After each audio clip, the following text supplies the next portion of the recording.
Hello दोस्तों, तो कैसे हैं आप सब। आशा करता हूँ आप सब बढ़िया होंगे। स्वागत है आप सबका मेरे यूट्यूब चैनल में। तो चलिए शुरू करते हैं आज की इस मज़ेदार स्टोरी को। तो दोस्तों, एक लड़का जो दिल्ली आया था अपनी पढ़ाई के लिए, उसका एक दोस्त जो उसके कमरे में एक पुड़िया लेकर आया। क्या था उस पुड़िया में ऐसा जो उसकी ज़िंदगी बर्बाद कर देता है, और जब उसकी माँ को उसकी इस हरकत का पता चलता है तो क्या होता है, आइए सुनते हैं।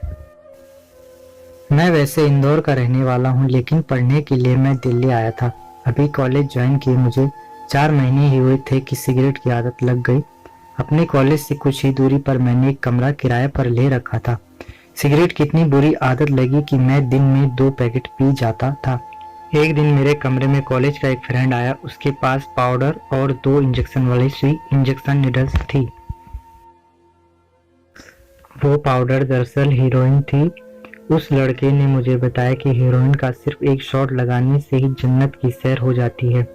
मैं जवान था और बहक गया। मैंने दिल में सोचा कि सिर्फ एक बार ही हीरोइन के इस्तेमाल से क्या होगा। बस ये सोचकर मैंने कर दी अपनी जिंदगी की सबसे बड़ी गलती। उस दिन के बाद मुझे हीरोइन की ऐसी लत लगी कि क्या बताऊं। अब तो मेरा हर पल बस यही सोचने में निकलता था कि हीरोइन कैसे मिल जाए। कई बार तो मैं 5-5 दिन का कोटा साथ में खरीद लेता था ताकि कमरे से बाहर ना जाना पड़े। मेरा कॉलेज खत्म होने को आया था। मैं अपने कमरे में सोया हुआ था कि दरवाजे पर दस्तक हुई। मैंने सोचा कि कोई दोस्त होगा, लेकिन जब कमरा खोला तो माँ सामने खड़ी थी।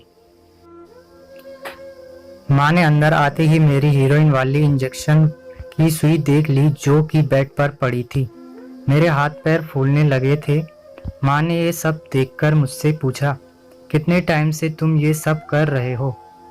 मैंने सब सच बता दिया और कहा कि 3 साल से। माँ ने मेरा हाथ पकड़ा, मेरा बैग पैक किया और अपने साथ घर चलने को कहा। मैंने माँ से बहुत मिन्नतें की और कहा कि मैं आगे से ये सब नहीं करूँगा।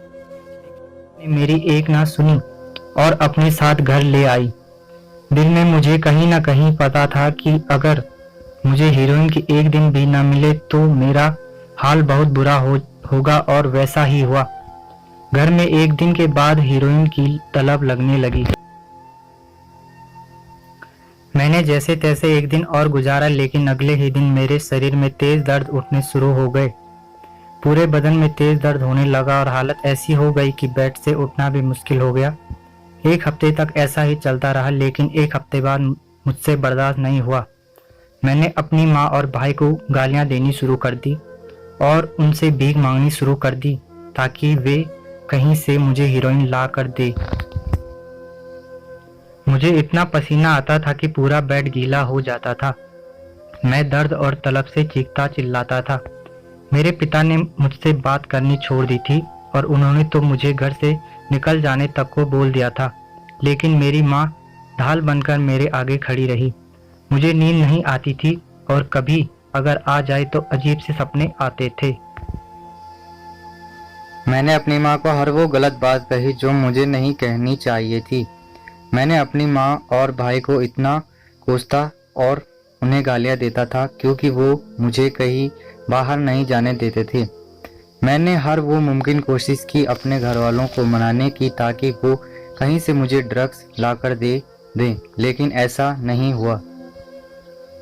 फिर कुछ दिनों के बाद मेरी माँ किसी डॉक्टर से पूछकर कुछ दवाएं लेकर आई, जिन्हें लेने के बाद मेरा दर्द काफ़ी कम हो गया था, लेकिन ड्रग्स की तलब अभी भी मेरे अंदर थी।